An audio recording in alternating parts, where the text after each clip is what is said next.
ঢেঁড়স চিংড়ির রসা, এর জন্য কড়াইতে আমি তেল দিয়ে দেবো, সরিষার তেল। ঢেঁড়স কেটে নিয়েছি আমি 2 পিস করে নিয়েছি, একটা ঢেঁড়সকে লম্বা লম্বা করে আলু কেটে নিয়েছি, পেঁয়াজ কেটে নিয়েছি। ঢেঁড়সটাকে প্রথমে আমি ভেজে নেব, তেলে দিয়ে দেবো। ভাজার সময় দেবো অল্প একটু লবণ, এবার দেবো অল্প একটু হলুদ। আমার ভাজা হয়ে গেছে, এবার আমি ঢেঁড়সটাকে তুলে নিই। এর মধ্যে একটু তেল দেবো। ভাজা হয়ে গেছে, এবার আমি তুলে নেব। চিংড়ি মাছ তুলে নেওয়া হয়ে গেছে, এবার আরেকটু কড়াই আমি সরিষার তেল দিলাম, কালো জিরে, কেটে রাখা আলুটা আমি দিয়ে দেবো। ফোড়ন দিয়ে আমি বানাচ্ছি, আপনারা এইভাবে বানাতে পারেন, সেক্ষেত্রে ভালোই হবে।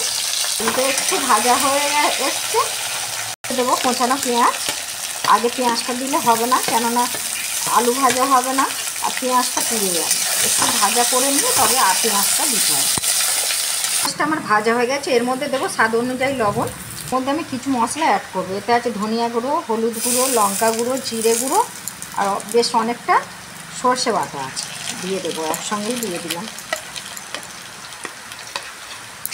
ভাজবো না, পুড়ে গেলে তেতো লাগবে। একবার নাড়াচাড়া করে নিয়ে দিয়ে দেবো জল, দিয়ে আমি মশলাটাকে কষাই। চিংড়ি মাছটা আমি দিয়ে দেবো। ভালো করে আমার কষানো হয়ে গেছে, আমার 90% আলু সেদ্ধ হয়ে গেছে, দেখুন। এবার এর মধ্যে আমি ভেজে রাখা ঢেঁড়সটা দিয়ে দেবো। একবার দুবার নাড়াচাড়া করে নেব।